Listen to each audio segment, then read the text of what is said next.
everyone, and welcome to another episode of Don't Wait Till Pigs Fly, a podcast conversation to share their secrets of thriving while living with chronic illness.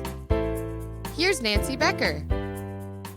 Hey everybody, how are you today? I'm Nancy, the founder and president of Invisible Warriors. 1 out of every 2 adult Americans lives with at least one chronic illness, often called a hidden disability. The disability community is the largest minority in the world, yet instead of feeling inclusive and wrapped in camaraderie, most of us feel alone, unvalued, and unworthy. We need doctors who understand us and colleagues and family members who believe us when we tell them something about our health. Just knowing the simple fact that we are not alone and still have much to offer can be life-changing. In this podcast, we share tips and strategies, knowledge and support. In other words, hope for those who are looking for resources to help them maintain a thriving, successful life. Do you have a chronic illness? Well, here at Don't Wait Till Pigs Fly, we have conversations that share the tools and mindsets others use to make our lives better. It's always good to know that there are others out there that have dealt with similar challenges. And our guest today is going to share with us their history and what they've learned along the way. Welcome, Susan Salenger. Well, thank you so much. And those statistics are mind-blowing. I did not realize all of that. And it's fascinating, just fascinating. Well, and what's even more interesting is when you do think about chronic illness and different things like that, you think about the older generation, the people who are in their 60s and up. The largest growing population of women with hidden disabilities are the ones that are in their 30s. It's amazing. Well, I know just from my own research, and I did research on women and illness, not necessarily chronic illness.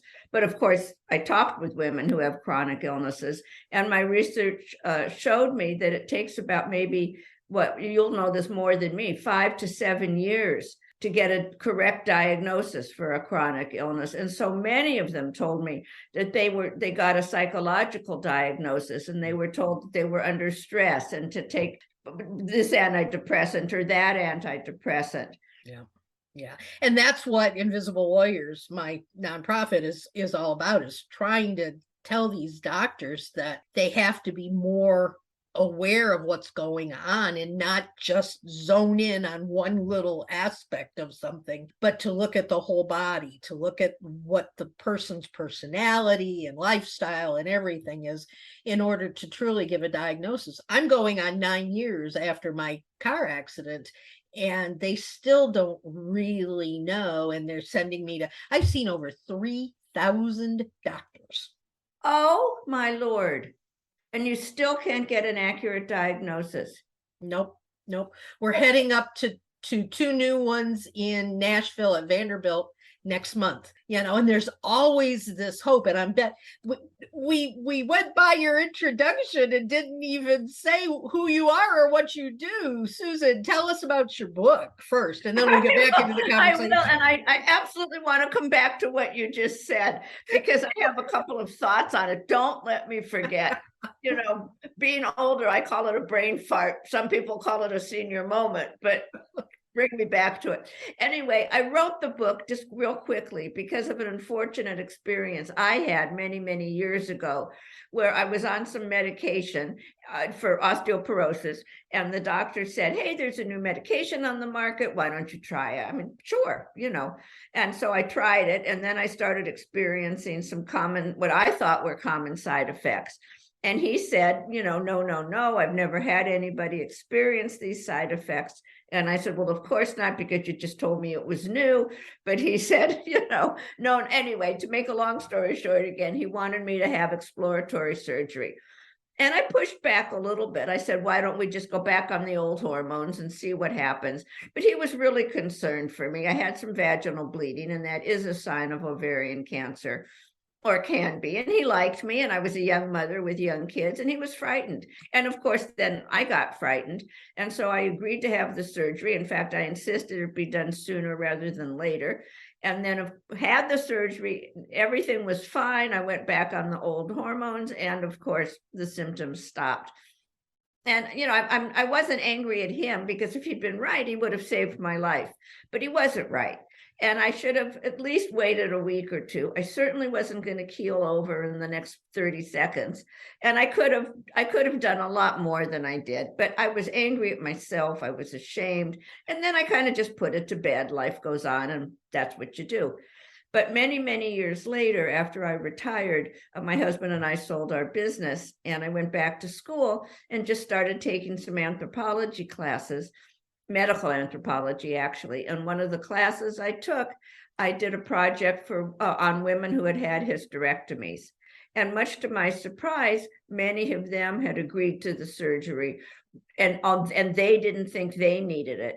So that acted like a trigger. And I thought, oh my gosh, that happened to me. I wonder how many more women this has happened to. And I got very interested in how we as women make medical decisions. So then I interviewed about 40 or 50 women, mostly with what I call women's diseases, breast cancer, autoimmune, lupus, fibromyalgia, Sjogren's disease, whatever. And I heard many of the same stories that, again, they also had agreed to treatments that they didn't think were necessary, or knew in their hearts were probably not the right ones. And that's the book, so it talks about but women really we don't do what we really need to do to take the best care of ourselves. And sometimes that's structural from the doctors. There's things we can do when there is gender bias, for example. So there are things we can do to overcome that. And a lot of the problem stems from women themselves. And so that's what the book is about. And it's wonderful. I can't put it down, and I have to keep putting it down because I have other things I have to do. And it's frustrating because it's really a great book. And we will go back to what we were talking about before, but I want to touch on this while I'm thinking of it. Of course. The women themselves, and you talk about this in the book. We've got to take our kids to school. We've got to cook the dinner. We've got the house to clean. I don't have time to be sick, and it'll go away soon. Right. And, Right. So we don't pay as much attention to issues as we should, on the one hand. On the other hand, we get the doctors and the family members and the friends who say, oh, come on, you're just being lazy, or you're making it up. I was literally, back in April, I was in the emergency room at the hospital where I live, and I was there for COVID, but I was in my wheelchair. Yeah. And the doctor said to me, well, why are you here? And I said, well, I'm here because I've got COVID and I can't breathe. And he said, well, but why are you in a wheelchair? And I said, because I have complex regional pain syndrome. He looks at the other medical professional in the room. He looks back at me. He says, I've never heard of that. You're making it up. He had his phone in his hand.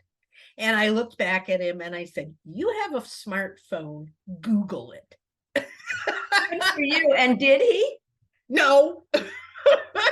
That's unbelievable. Yeah, but I mean, months ago this happened. I've got a friend across the street who's on my board of directors, who is bouncing from doctor to doctor to doctor with diagnosis after diagnosis, and take this medication, no, take this medication, no, you can't take that because it interferes with this. And, so we've got all of these things that are hitting us from all these different directions.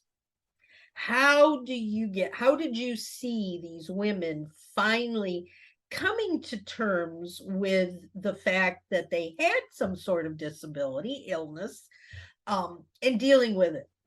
It's interesting that you asked me that, because what I also did is I interviewed them. The book took me about 10 years or so to write, because, I did it part-time and I have grandchildren and all of that, and also a lot of research. So although I interviewed them in whatever year it was, I went back to them when I finished the book to see how they were doing and if they had indeed accepted their disability, accepted their chronic illness.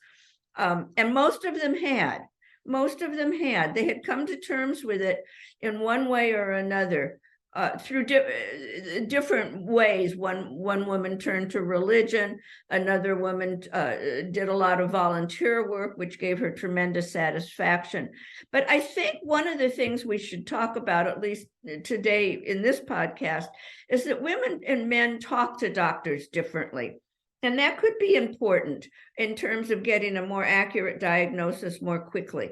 First of all, men are much more succinct. They're much more objective. They're much more matter of fact. They go in and they say, I have a pain in my leg or my foot or whatever it is. It doesn't matter.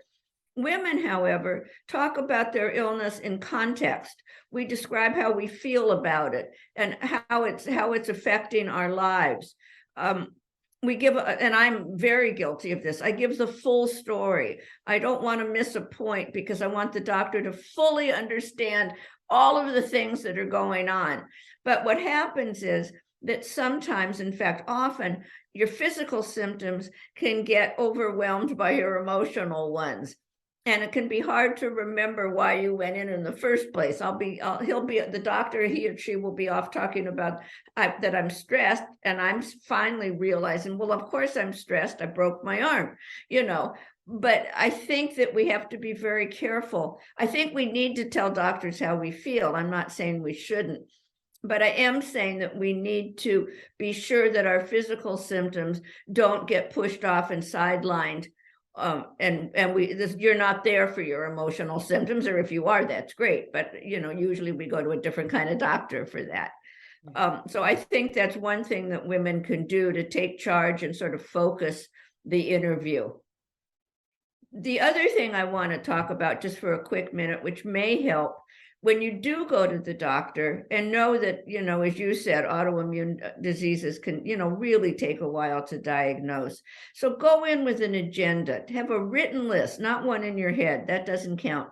Have a written list, prioritized, of what you want to talk about. That will help you keep the visit on focus and off of your emotions, which is what I was just saying. And it also helps the doctor stay on focus. It keeps the whole thing on track. And I think, too, that that's a very important thing to do, because women do get psychological diagnoses more than men do. And we want to be sure that that doesn't happen unless it's accurate. And see, that's the other thing. Nothing here is so simple. We do get suffer from anxiety and depression more than men do. So the doctor could be right. He or she is not necessarily blowing you off. It just kind of depends how it goes. Yeah. And I mean, that is a normal side effect. Depression, Yes. And my husband says, well, you're depressed. I go, no, I'm not. No, I'm not. No, I'm not. I mean, why wouldn't you be? Well, that's the point. You've got all these aches and pains that nobody can figure out what's going on. Yeah. You go to 3,000 different doctors, and they all have different diagnoses for you.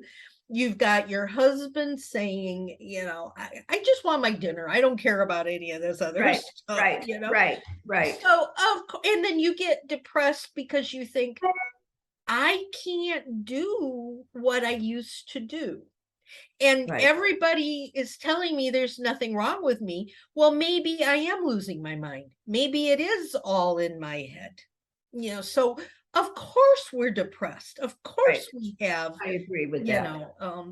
And the statistics are incredible in that if you look at the cycle of a woman after she's been diagnosed with a chronic or autoimmune disability, they most of the time will lose their jobs. The statistics are incredibly high on the number of women who lose their jobs because they're going to the doctor. They can't get out of bed. They've got foggy brain days.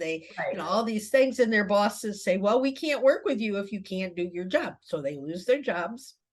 They lose their income. They lose their insurance. 21% higher rate of divorce in families where the women have chronic illness than there are in non-medically conditioned families. And now they've lost their income. Yep, they've lost their income, they've lost their husband, they lose their home, they become homeless, they start taking drugs, so because that's the only thing they can find to alleviate the pain. Right. And then they do become depressed, and 7 out of 10 attempt suicide at least once. Oh, that's just, those are terrible statistics, terrible.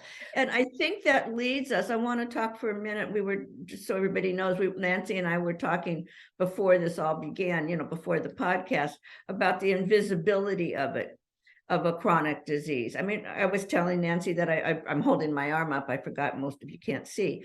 But anyway, I broke my arm and I've got this black thing on me, a temporary cast, I guess it is.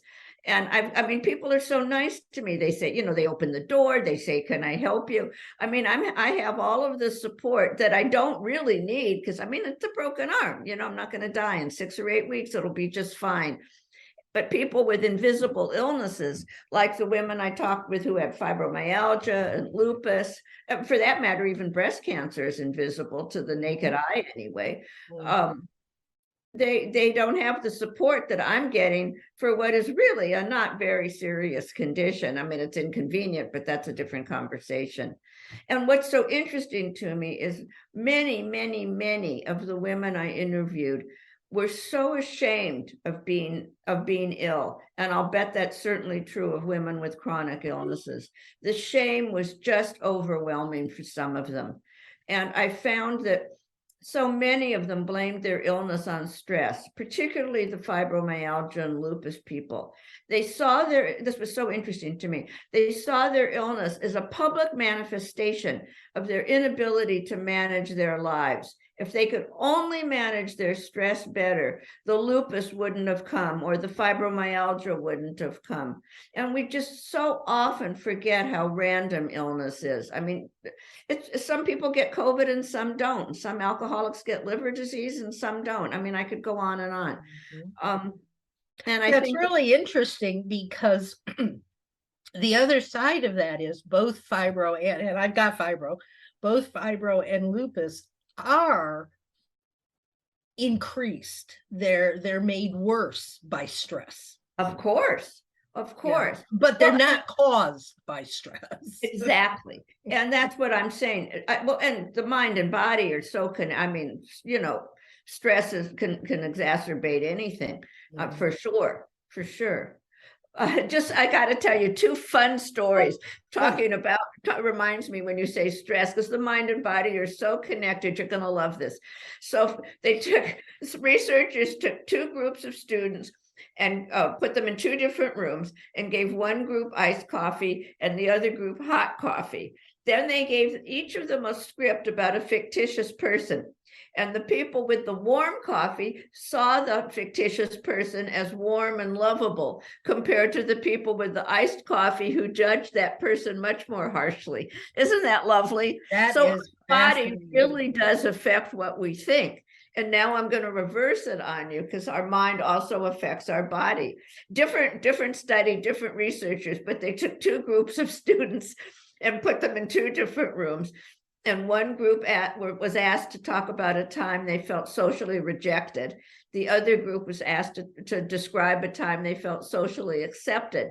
The group that felt socially accepted judged the room to be 5 degrees warmer than the people who felt socially rejected. So the people that felt shut out and cold judged the room to be colder. So certainly stress does affect our bodies. And vice versa. That's my point. Yeah.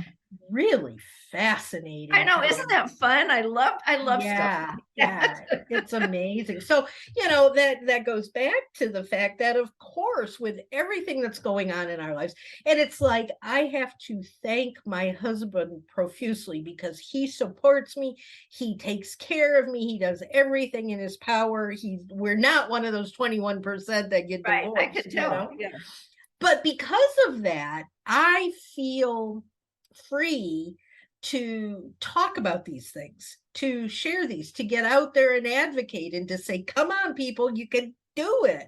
Right. Whereas if you're in a situation where, your family is moaning and groaning and your boss is saying, come on, you've got a job to do, and right. All of those things, of course positive. That's what people say, and it drives me nuts. Yeah, we're not going to be, those people are not going to be as willing to get up and out there and say, hey, listen in, guys. I've got fibro, and the fact is they're the ones that should be doing it. Right. More so because they're the ones that have to be the advocate for themselves in order to change the minds of the people in their world. And this is actually not my book, but there should be, I feel like there should be structural changes, government regulations to help people maintain an income, if not a job. Some people can work and some can't, that's for sure. But and the ADA is a very, very powerful law. Nobody talks about it, nobody knows about it, and nobody acts on it. Yeah. Wow. It's just a whole different world, isn't it? It sure is. And interesting, I'm doing a lot of work right now in the travel industry. And it's with things like, okay, you call and book a room ahead of time and you say, I need an accessible room. I need it to be on the first or second floor, because I can walk, but I can't walk a lot. And if I've got a lot to do, I go in my wheelchair. Sure. And so in a hotel, they always put me all the way at the end of these long halls, so I'm always in my wheelchair. And I call and I ask for an accessible room. We get there and they say, yes, no problem. We've got you booked. You get there and you say, I'm here for my reservation. And they say, well, Ms. Becher, you're on the 15th floor. And I'll go, excuse me. I said, first or second? Oh, well, we didn't have anything available. I said, tell me how I can get from the 15th floor to the first floor if there's a fire and the elevator quits working. I am petrified of being up on one of those higher levels. Of course. And not having an elevator working. I don't blame you. Well, this last hotel we were in, I asked for an accessible room on the first or second floor. Well, our rooms start on the third floor. Okay, I could deal with the third floor. Why'd you put me on the 10th floor? And they put us in a room at the very end of the hallway that was such a small room that I couldn't even get the wheelchair in the door. Oh my Lord. And that was supposed to be a handicapped accessible room. Well, it's got a handicapped accessible bathroom. You can get a wheelchair in the bathroom if you can get the wheelchair in the door. There's so many things that as a non-chronic illness, non-disabled person, I guess, I don't realize, I don't think about. And I think let's talk about your book for a minute. Nancy's new book is called Rebels with a Cause. And we were talking about it also earlier. And I think that maybe everybody should read it and really learn what life can be like. Well, it's an interesting book, and thank you. I'm really excited about it. 15 women from all over the world wrote chapters in this book. And it's a #1 bestseller on Amazon in 35 different categories in 8 countries, and it just came out on Tuesday. So that's so exciting. That's fabulous. Congratulations, really. Thank you. And it's really an incredible book because these 15 individuals all have some form of disability. They either have a chronic illness like I do, they have ADHD, they have a just all kinds of issues. And the chapters are all about these individual women who have, in one way or another, accepted their diagnoses, accepted their lives, and have moved on to have thriving, successful lives, regardless of what's going on in their bodies. And it's a great way, as is yours, it's a great way of showing people that we do have to stand up. And like my title, Chief Flying Pig Wrangler, if you sit there and wait for pigs to fly, nothing's going to ever happen. You have to get out there and do things and make life happen. And I think with a disability, and you talk about the doctors, you talk about all of these different things. And I think in particular with these hidden disabilities, we have to do that more than anyone else. It's you get on LinkedIn, you get on Facebook, or you get out there and read research, and you see where disabilities are generally classified as things that people can see. They're the visible. They're your broken arm. They're being in a wheelchair. They're blind. They're deaf. They're all of these things. And even those individuals who have those kinds of disabilities find it very difficult to live in our world today. Well, what's so interesting to me from what you're saying is that people with disabilities do sound as if they're getting, I guess I'd say, the short end of the stick.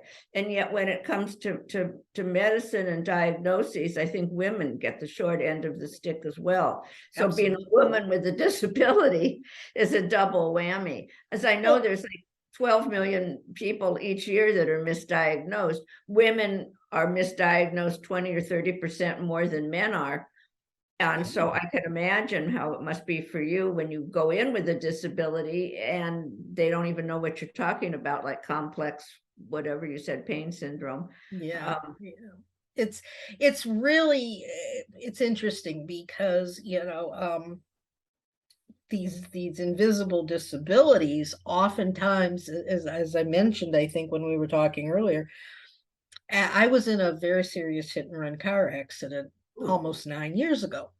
And I fell out of my car and my left foot fell into a drainage ditch. And my body twisted left and then right, and then I went down. And immediately my foot swelled and it turned black. And, it just was, I couldn't put any weight on it. And I thought, well, because I'd had problems with that foot, I'd had a surgery on it years and years earlier. And I thought, well, I just twisted it. I've just messed it up. It'll be fine. The next day it wasn't fine. And we went to the doctor and the doctor said, go get x-rays. X-rays showed nothing. You're kidding. Nope, they showed nothing. So we figured it was just a sprain like I had thought. But it didn't go away. And it took 5 doctors in 6 months to figure out I had broken bones, torn tendons, and torn ligaments. Oh my goodness. How come 5 doctors. The only way they ever found it was by doing an MRI. And I couldn't get them to do an MRI because it's costly, and they didn't see anything wrong with the x-rays. And so once they finally did the MRI and saw what was wrong, they immediately did surgery. Well, by that point in time, and this is what often happens with a chronic illness, at that point in time, it was too late. If they had caught what I had, the underlying thing that I had was this complex regional pain syndrome, which is severe nerve damage. And if they had caught it prior to the 6 months, they could have turned it around and cured it. But because it was after 6 months, it had set in and there's no going back. But it's, one of the things I also learned from my interviews is that so many women don't get second opinions. And here you're saying you got 5. I mean, that's fantastic. We just hesitate to get second opinions. And you're a perfect example of why we shouldn't. Well, this wasn't really a second opinion. It was my first doctor said, I'm just an old country doctor. I can see there's something wrong, but I don't know what it is. You need to go see a specialist. First specialist we went to see says, well, I operate on hips and knees. Go see my partner. Went to see the partner. The partner says, well, yeah, but I don't see anything that I can do for you. So you need to go see a physical therapist. They then sent me to a doctor that did physical therapy. And all he wanted to do for the 6 months was the physical therapy. And I said, it's not helping any. Then I went and got a second opinion. Well, then you're not a good example. You just flunked. No, second opinions. That's maybe the most important chapter in my book. Yeah. There are, this is really important too, that we don't realize how many diseases. Well, there must be 20 or 30,000 different diseases out there. And many of them have the similar symptoms. So if you go in and you tell the doctor, well, I'm in pain, or I'm tired, or I'm no energy, no appetite, whatever, those general symptoms, that can fit, a huge percentage of those 20 or 30,000 diseases. So for the doctor, it's like looking for a needle in a haystack. Yeah. And he may or she may be right, they may not be, and it's up to you, which I shouldn't say because it's, of course, none of us are doctors, but you got to do your research. And if the diagnosis doesn't feel comfortable, go to somebody else and get it verified. Yeah, you know your body better than anybody. Exactly. So, exactly. When I was diagnosed with fibro was like 30 years ago. Yeah. At the time, they didn't know what fibro was. And right, they told me they were going to give me a frontal lobotomy. Oh my God. Oh my God. So, then they tested me for everything. Fibro at that point was a disease of elimination. So they tested you for lupus. They tested you for, all these different disabilities and diseases. And well, you don't have any of those. So what's left is fibro. So that's what you were dealing with back then. But now it's actually, and I tried to get Social Security disability at the time, and they told me, if you can lay in bed and sell light bulbs over the telephone, you are not disabled. Oh, my goodness. So it really is hard, especially for women. And if you think about years ago, the complaint of men when women were having, medical challenges, well, it must be that time of the month. Yeah, right. All of those kinds of things. Our women are just so emotional, right?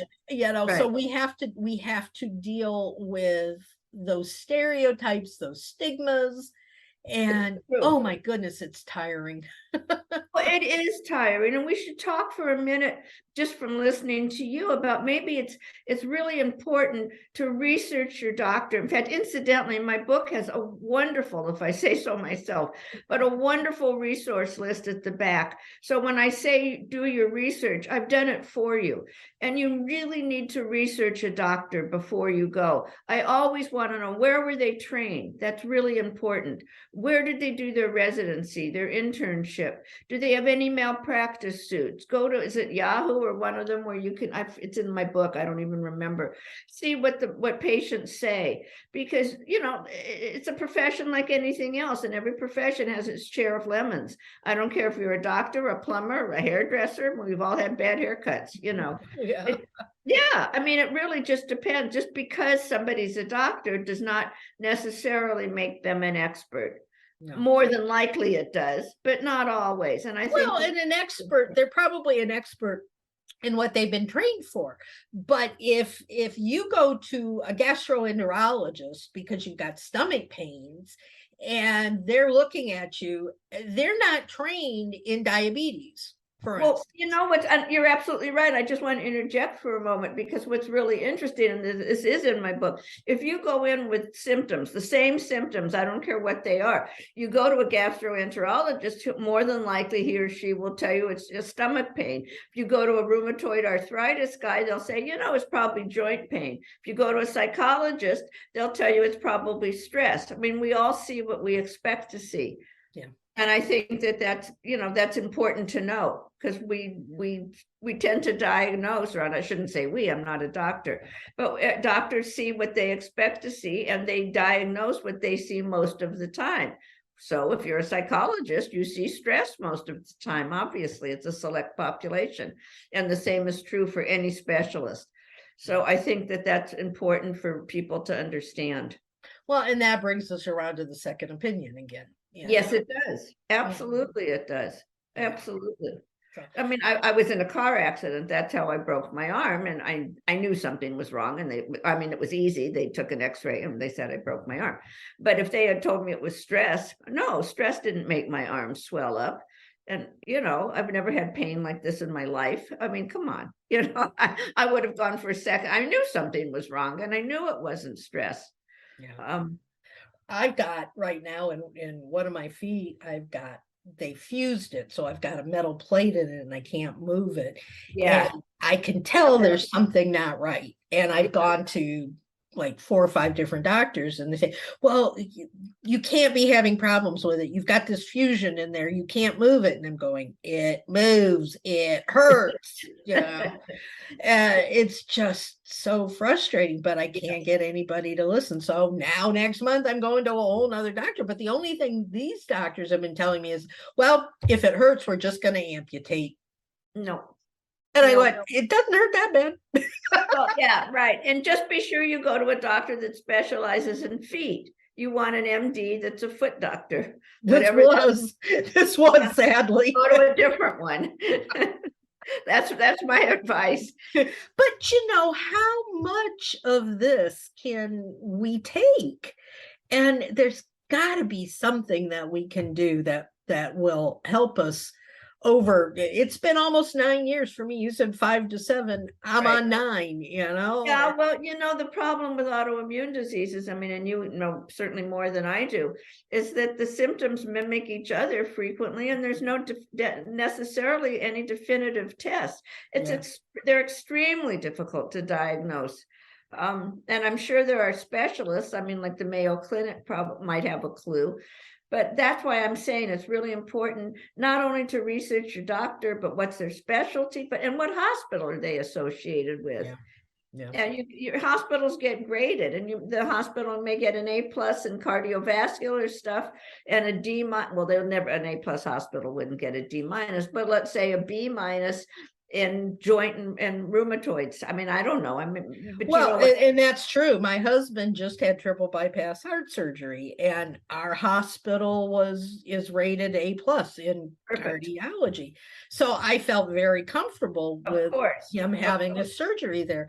Me, on the other hand, I drive 3 hours north to Vanderbilt in Nashville because I can't get a doctor in Huntsville to even understand what yes is right. You do, and that's by doing research and looking up and talking and everything else. And I can't believe I just looked at the clock and we are well over our time. Oh wow, look at that. I didn't realize either, but this was wonderful. Thank you. This was great, but I know you've got something you're expecting, so we're gonna wrap this up. Is there anything that we haven't talked about that you need to address before we close? Let's see, we talked about the shame, we talked about second opinions, we talked about the conversations, how to talk to you. No, I think we covered a lot. We covered it all. So interesting to learn as much as I did from you. I appreciate it. I really do. Thank you. And I am gonna sit down after we're done and read another chapter of your book. Just read the resource list in the back. If you read nothing else, so at least I'll bet you've never heard of, I think it's called Leaping Frog or Frog Leaping, something like that, Leapfrog. It'll tell you I think it's the one that tells you how to rate your hospitals. I mean, check it out. I will, absolutely. That's great. So anyway, we are going to close now. And thank you, Susan, so much for all the wonderful information today. Finally, to wrap things up, often after a podcast, people want to know more about some of the things that we do at Invisible Warriors. And if you'd like to hop on a Zoom, my contact info is in the show notes, as is Susan's. If anybody has any questions and would like to talk to you, I'm sure you would. Oh, I'd be delighted. Absolutely delighted. Okay. Right now, here at Invisible Warriors, we are working on an art contest called Beauty Within and Around. What does it look like to live a day in the life of someone with a chronic illness? If you'd like to showcase your artwork of any medium, head on over to invisiblewarriors.org/events and check out the events page. We'd love to include your vision of chronic illness.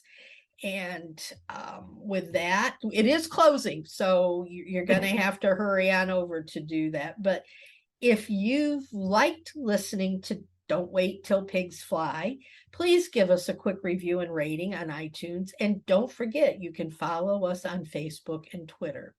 So until next time, guys, get out there, be productive, and soar higher. Take care, and we'll talk again soon. Bye-bye, y'all.